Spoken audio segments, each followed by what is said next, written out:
Москвадан таныштык. Келгенибизге 5-6 жыл болду. Эмне үчүн Кыргызстанда той бербей, Москвада той берип үйлөнүп жатасыңар? Удобно. Бизге удобно, ошон үчүн. Туугандардын баары биякта, ата-энебиздин баары биякта, ошон үчүн.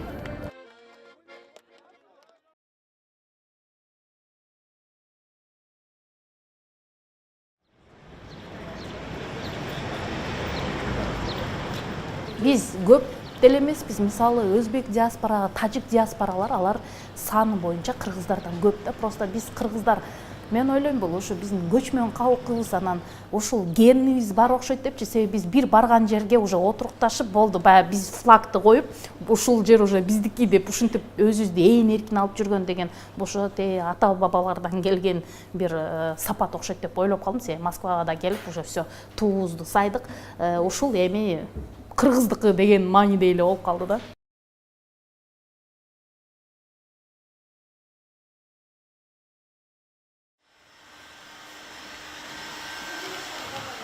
Москвага ошо биз биротоло көнө баштадык окшойт да. Жака аябай көп жүрүп калдык окшойт. Анан балдарыбыз дагы үй бүлөбүздүн баары бул жакта болгон үчүн азыр мындай үйдөгүдөй боло баштады. Эң коркунучтуу жеричи.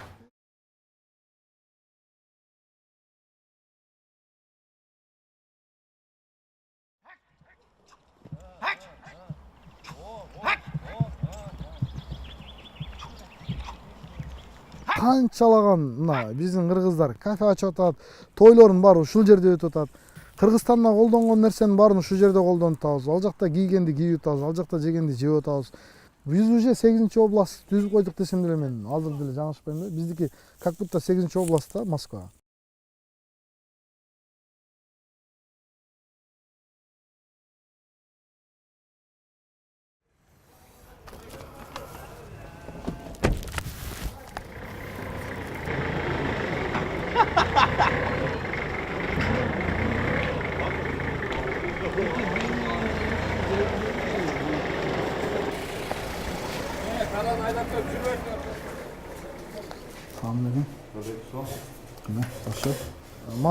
Москва экенин билген эмесмин мен жолго чыкканда. Россияга барсам, Россиядан иштесем деп чыккам мен, чынын айтканда. Эсимде ушу 4-чү болгонго чыккам да. 4-чү болгонго чыгып, 1-май күнү келгем 2002-жылы. Чынын айтканда орус тилин билбейт болчук эми. Айылда чоңойгонбуз да. Кыргыз балдар 90% грузчик болуп иштечү. Ошолордун катарына биз да кирип грузчик болуп иштегенбиз, цемент ташыганбыз.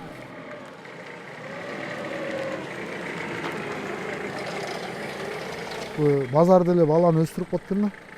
Базардан бизнести да үйрөндүк, соданы да үйрөндүк, жашаганды да үйрөндүк. Ошол боюнча мына 17 жыл болуп атат да.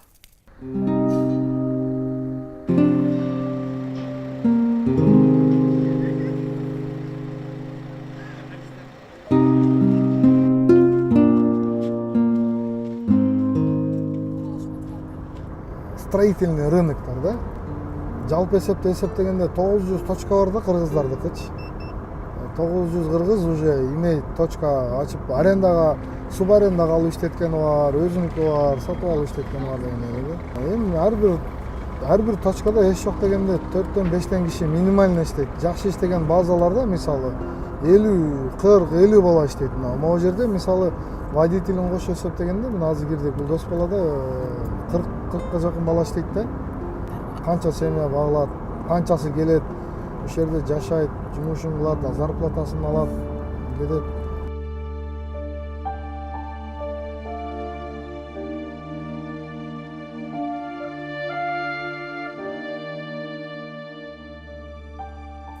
Адам базарда жүрө берип эле чарчайт экенсиң да. Анан кийин ушу жылкыны жакшы көрүп жылкыга өтүп кеттик эми ушу.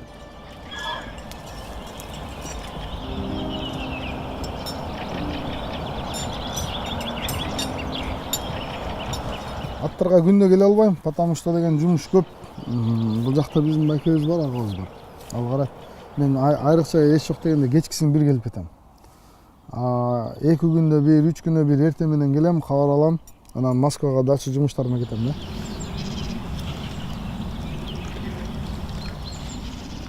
только эмелер келет да. Первый этаж, 9 этаж. Так, мен кимге жөнөттүм эле азыр эмнерден. Как раз мен 6 миллионго бирөөгө выборка кылгамда 2 комнат, 5 минут пешком метрого. Мисалы үчүн ошол квартира мына 6 миллион 145. Комнаталары проходной, жана бир комнатадан кирип, бир комната кирет го. Мен көп жыл, почти 8-9 жыл только аренда менен иштедим да, себеби Москвада эң керектүү ушу аренда болчу да. Андан кийин азыр өзүбүз да өстүк, кыргыздар да өстү, аң сезим да өстү, акчабыз да өстү. Мен азыр ойлойм, мисалы үчүн мурун 30 000 рубль айлык алган болсо, 30 000 рубльдын 5 000 рубль эле Москвада калчу да, 25 000 рубль Кыргызстанга кетчү. Азыр тескерисинен болуп калды. Мисалы 50 000 айлык алса, Кыргызстанга 10 000 рубль кетет, 40 000 рубль Москвада калат да. Балдарын багат, кийим алат, тамак ичет ушул жерден, жашайт. Вот ошонтип эле калып калат баягы акчалары. Ошо өзүм да ипотека, квартира төлөйм, үй алдым. Анан бул жерде чоң балам студент. Мен биринчи келгенде ушул балам 3,5 жашта болчу. Азыр ушул балам эми Москвада биринчи курста окуп атат азыр.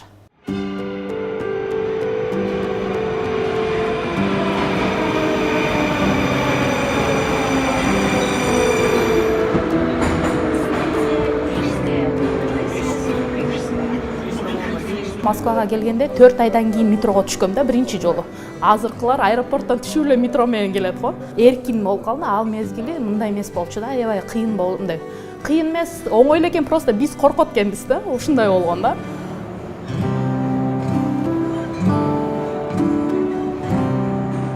Бир метрого отурсаң, бир вагондун ичинде бир кыргызды сөзсүз түрдө көрөсүң да. Кайтарууга мүмкүн эмес болуп калды деп ойлойм. Эми бул жерден мисалы биз деле бир 10 жыл, 15 жылдан кийин эле кетпесек, мындай колунан иш келген, ою түз болгон биздин жаштардын аяка барышына уже көз жетпей калды да.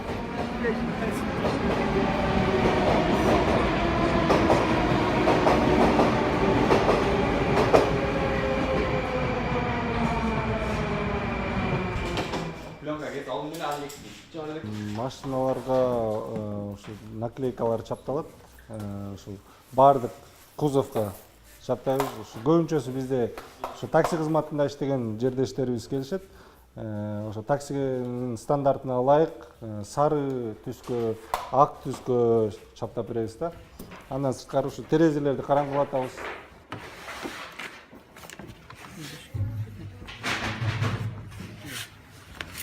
Толук айта албайм. Бер жагы 10 000 болуш керек да. Чоң агрегатор Яндекс, Get жана Uber деген сыяктуу службалар менен келишим түзүп алып туруп, анан өздөрүнүн фирмасы аркылуу подключение кылышат да. Ошол подключение кылгандардын эле саны 50дөй болчу кыргыздардыкы. Анан алардын ар биринде жок орто эсеп менен бер жагы 300 кыргыз иштейт. Жана башка эле улуттардын таксопарктарында иштеген кыргыздар бар.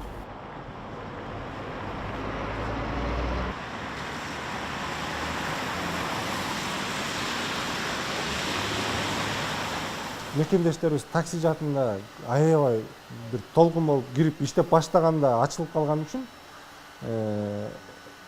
кардарлар тез келип баштады да. Анткени ошондой издеп атышкан да. Ошон үчүн башталышы өтө оор болгон жок. Азыр ушундай тонировка, автовинил кылган 2 точкам бар, анан кузов, маляр, сырдоо ремонт кылган 1 точка бар. 18 баш иштейт.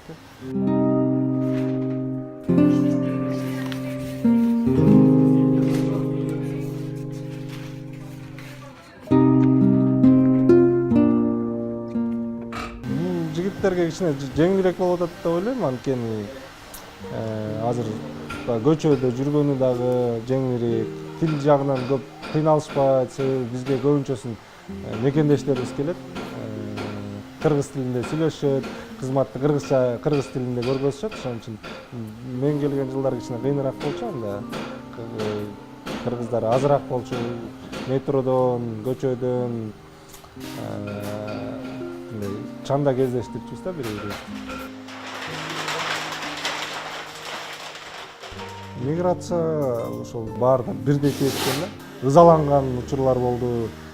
жаман жакшы сөздөрдү угуп бөтөн жер сенин тарыхыңды, сенин билимиңди, сен тиги уялчаксыңбы, арданчаксыңбы анысын карабайт экен да. Анан азыр ойлонуп көрсөм, бекер эле ызаланып турмун деп ойлойм да. Жаңгелеңге салыштырмалуу кичине жеңилдеп калды деп ойлойм да. Анткени бул жактын тартиптерин жүрөгүбүз менен кабыл алып, жана правила игры деп коет го, ошонусун принимать эткенибиз үчүн жеңилденип калды болуш керек да. Азыр убактылуу бул жакта жүрөм деп кыялданып жүрөм дагы эле. Акыры бир күн барабыз депчи. Баары бир Кыргызстандагы да эркин жүрө албайбыз да. Биз салыштырып эле айтабыз, мурункуга караганда азыр биз үчүн, кыргыздар үчүн Россияда жеңилирээк болуп калды. Анан документтерди текшербей калды, анан көчөдөн ээн басып калдык, анан ишкер болгун келсе мүмкүнчүлүк бар деген менен баягы көзгө көрүнбөгөн бир тоскоолдуктар бар сыяктуу сезилет да. Мындай эркиндикти эркин боло албайсың да.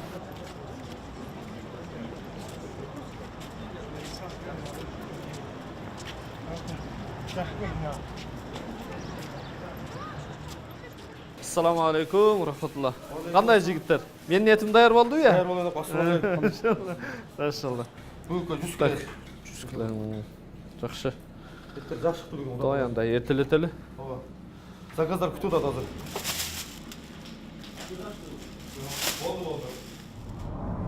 Şu komплектini негизинен ет менен анан кийин 10 килограмм картошка, 30 жумуртка жана көрсөткөн. Анан 4 килограммдан пияз менен сабиз, 5 литр май, 2700 ошол доставкасы жеткирип берүүсү ичинде болот. Мындай бааларын салыштырганда акыйкатта неме менен эле бирдей болуп калат да. Ашандын баасы менен бирдей болуп калат. Ашанга барыш ушунда убакыт кетет да. Аны закупка кылып, көтөрүп кел, такси жалда келип. Көпчүлүгүнө аябай ыңгайлуу да. Биз эми негизи ошо баягы кыйналбай эле ошолорду жүктөп чыгып эле интернетке булактарына беребиз рекламаны. WhatsApp'та, Одноклассник, өзүнүн клиенттери бар. Чалып турабыз. Көпчүсү эле кыргыздар, өзүнүн жердештер. Башкаларга анча-мынча да бир өзбек туугандар болуп калат. Кээ бир үй бүлөлөр чогулуп алышат, чогулуп бөлүп алышат, ошондой да. Москвага келем деп ойлогон эмес элем акыйкатта. Ошол баягы союз ыдырап бөлүнгөн мезгилге туш келип калбадыбы биздин студентчилигибизчи. Ошондо Бишкекке келиш кыйын эле да. Анан кийин Москва ушундай нерсе экен. Келип калдык. Азыр кээде өзүмдү Москвада жүргөндөй деле элестетпейм да. Мурда кичине басынтып, гастарбайтер деп неме кылат эле. Азыр Кудайга шүгүр эч нерсе кыла алышпайт. Көрүп атат да, мына этаждардын бардыгында эле королордун барсаң Кыргызстанда жүргөндөй эле болосуң. Үйлөргө барсаң ушундай. Азыр эми караңыздар, азыр канча кыргыздар үйлөрдү алып, областтарга чыксаңыздар чоң особняктарды салып, Кудайга шүгүр. Şu Moskvada termelеп иштесең, любой жерде иш бар да. Москва ушундай жер, бул жерден мындай башкача айтканда таштын астынан деле акча таба турган жай да. Анан кээ бир ушундай жалкоолор эле жатып алып эле ошентип акча таппай атам, акча жок болуп атат дегендерине таң кала берем акыйкаттачы. Жок дегенде таксовать этип, мисалы азыр Яндекс Еда деген чыкпадыбы? Ошол Яндекс Едада иштеген балдар күнүнө 2000 сомдон табат. 2000 сомдон тапса айына 60 000 айлык болот баягы. А кээ бир балдар 100 000ге чейин иштешет. Кудайга шүгүр, ушу жерден өнүгүп атабыз, ушу жерден өсүп атабыз. Хорошо, тогда мы подумаем тогда. Мы сейчас передадим, сейчас мы просто вот за взрослых. Тогда мы вам позвоним тогда. Хорошо тогда. В принципе, посмотрели, все ясно тогда. Азыр жеңил болуп калды. Илгери 4 адамга договор түзүп 30 адам, 40 адам жашаган квартиралар көп болчу. Азыр 4 адам деп туруп 6 адам жашайт, 8 адам жашайт. Ушул жагынан азыр кичине жеңилирээк болуп калды. Санузел, мына проход, отдельно комнаттары. Нет, это смещенный. Биз мисалы азыр 10 жылды алсак, 10 жылда ар бир 10-чу үй бүлө каждый 10-й уже 5 миллион, 6 миллиондон көп элдерге уже акчасын берип койгон да. Биз кааласак каалабасак ай сайын биз акча төлөп жашап атабыз да бизде. Ошон үчүн азыр бизге жакшы мүмкүнчүлүк бар. Кыргыз жарандыгы менен дагы ипотека берип калды да бизге. Биздин мекендештер акчасын туура колдонуунун бир жолу да, мисалы үчүн айына квартирага орто эсеп менен 40 000 рубль төлөйбүз да. Ошондо эле бир жылда эле 5,5 миллион акча кетип калып атат да бир үйдүн ээсине. Ошону эле биз эгерде ипотекага өзүбүзгө оформление кылып алсак, ал деген мүлк да, ал деген инвестиция. Анан кийин сатып кеткенге деле мүмкүнчүлүк бар. Же сатпай деле айына квартираны киргизип коюп, Кыргызстанда отуруп алып, бир айлык доход кылып деле эсептесе болот да. Кыргыздар экиге бөлүнөт. Бул бири бул орус жарандыгын алгандар, орус жарандыгын алгандарга жеңилирээк, пайызы дагы төмөн, 9-10% менен алып беребиз, бир жылдык пайызы. Анан бул жерден банктар оңой эле одобрение берет да. Анан көбүнчө биздин кыргыздарда официально жумушка иштеп калды, документке дагы жакшы отношение кылып калдык. Бул орус жарандарга алыш оңой эле. Эгер кредитный историясы эле таза болгон болсо, жөн эле алып берсе болот. Анын үстүнө материнский капитал деген бар, аны биринчи төлөм кылып дагы алсак болот. Кыргыз жарандыгы боюнча дагы эгер кара тизмеге кирбесе, соттолбосо, базадан карап туруп дүйнөлүк издөөдө жүрбөсө, бул жерден үй бере берет да. Себеби дегенде үй Россиянын жеринде калып калып атпайбы? Кыргызстанга кетип калып төлөй албай калса деле, ал үйдү көтөрүп кете албайт да, ал банктын карамагында калып калат. Ошон үчүн алар коркпой эле бере берет. Мисалы, айына 40 000, 50 000 рубльдан квартплата төлөй алам дегендер бар болсо, ал алы берет да. Мисалы үчүн биздикилер көп эле официально иштейт да. Официально зарплатасын көрсөтүп, керектүү документтерди топтоп барып тапшырса, 2-3 киши иштесе жакшы да. Себеби бул дагы банкка кепилдик көбүрөөк берет. Анан жана биздин кыргыздардын дагы эмнеси жакшы болуп калды. Булар баары азыр карта, банковский картаны жакшы колдонуп калышты да. Акчанын баары ошонун ичинде оборот болуп көрүнөт да. Ошол дагы кичине ишенимге плюс болот да.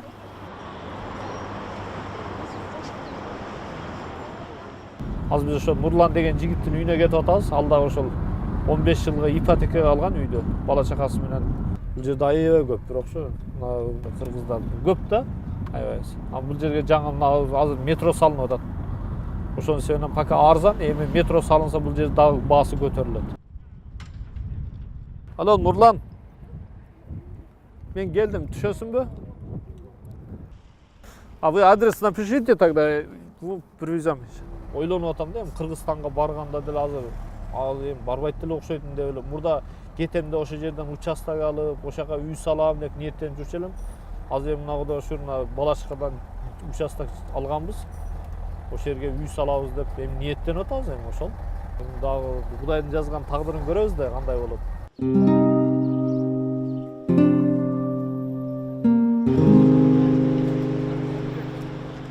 Жарандык алгам 2009-8 жылы. ИП ачкам биягы индивидуальный предприниматель. Салык төлөйбүз, аренда төлөйбүз, баардыгы прозрачный. Жок, могу экөө 70. Могу арка айнек эле чапталбаптыр, э? Сыйрылды эле. Мекендештердин биякта ар кайсы тармактарда иш алып барып аткандар жакшы эле да, себеби башка келем деп аткандарга мүмкүнчүлүктөр түзүлүп атат. Финансылык жактан дагы жогорулап атат да деңгээли. Анан колдон келишинче ушундай ишкерлик менен алек кылган жакшы эле. Бөтөн жерде болобу, өз жерде болобу, бирок баары бир өз жериндегидей болбойт да.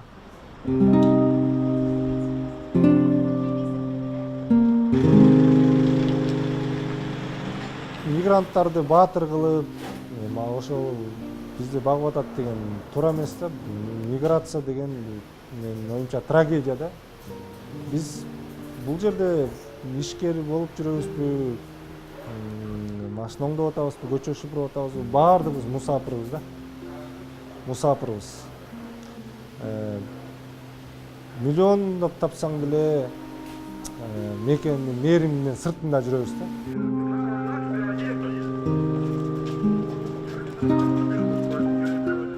трагедия болгон күчтүн баары сыртка кетип аткан кантип жакшы болсун ошо.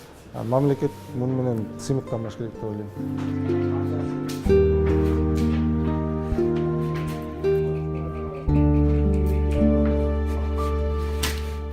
Биз го эми эс тарттык, чоңойдук, биз ушул жашообузга мекенибизден сырт калып, жан үрөп, жан талашып оокат кылып атканыбызга моюн сунуп калдык. Бирок кыргыз экенибиз, баары бир мекенибиз ошол жакта экенин билебиз да. Анан биздин балдарыбыз кийинки муун ушул келген миграция толкунунда балдары барбайт болуш керек деп ойлойм да. Анан ошол балдар мүмкүн биякта жергиликтүү калк менен мамиледе болуп жүрүп, биздин нарк насил каада салып, кыргызга тиешелүү сапаттардан арылып калат болуш керек деп ойлойм да.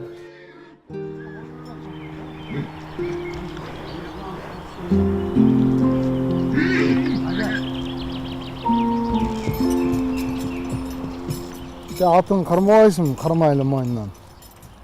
Сылап коелчу. Я. Атыңы кармайлы мойнунан. Берегенде. На. Не знаешь? Акырын кир могу жерден. Мә.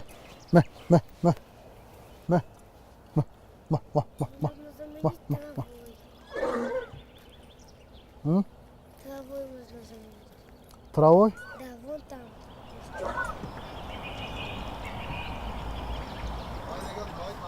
Бул жакта деле азыр бизге 1 миллионго жакын келип калды. 1 миллионго жакын келген элдин 300-400 миңи уже гражданин Россияда.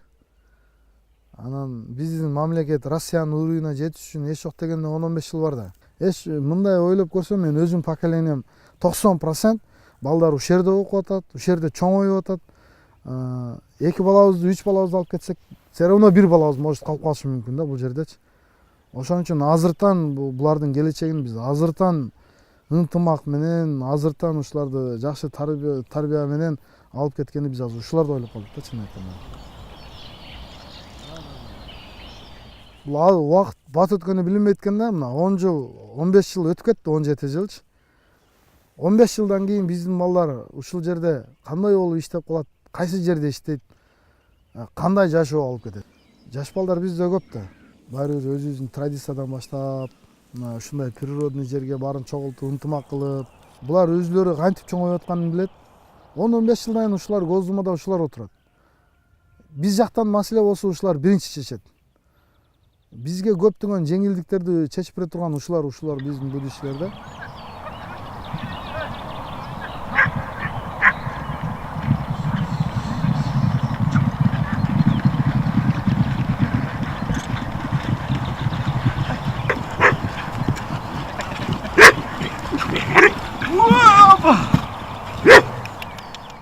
Калтырбай эле выходной күнү мына ушул жерде оюн болот. Постоянно каждый воскресенье былтыр келгенден баштап ушул жерде оюн болот.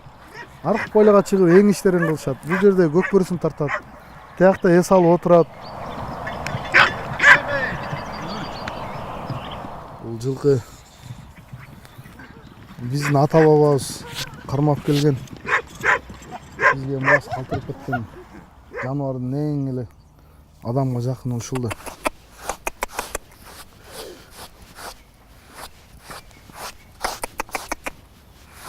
Biz кичинекейибизде өзү ат менен эле чоңойгонбуз. Москвага келе бергенден кийин көп жыл, 15-16 жыл аттан алыс болуп калдык да. Анан биздин балдары орус болуп чоңоюп атат. Көрүп атасыңар өзүңөр эле. Баарын кыргыз кылыш керек. Кыргыз экен булар да билдириш керек өзүлөрү. Ошондой сыяктуу эле. Болуптур апа. Мен айтып алып алам ошону.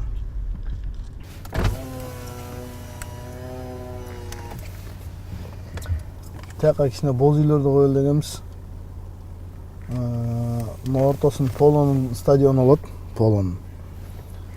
Бул жагы детский площадка болот могу жак. Ошо биздин планировка боюнча бул жер ушундай жер да. Могу арт жагын забор коебуз. Аркы бетке чоң круг болот. Тоже беш-бештин стадион болот. Могу дарактардын ар жагы чоң поле ал жактагы. боз үйлөрдүн баарын тегеретип ошол жерге коелу дегенбиз. Этно база болот. Бул жерге эми карап көрөбүз кандай болуп кетет. Если баарына жага турган болсо, жаш балдардын лагерин кылалы дегенбиз биринчи очурут. Если Москвада жайкысын Кыргызстанга кете албай калган жаш балдар болот да, баарында эле возможность боло бербейт. Барса бир айга барып эле кайра келе берет атпайбы? Ошо биздин балдарга будущее ушул жерге жакшы условия кылсак, чоңураак лагерь болуп калат деген ойдо да. Не только кыргыздардын балдары, может, желающий башка улуттун балдары деле балдарын берсе болот.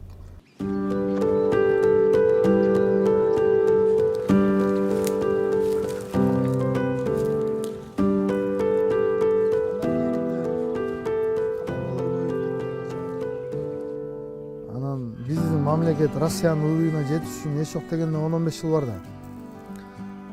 Может, биздин жарандар пока кетпейттир Кыргызстанга. Ошон үчүн бул жакты деле көзөмөлгө алып карай бериш керекпиз. Будущее кандай болуш керек?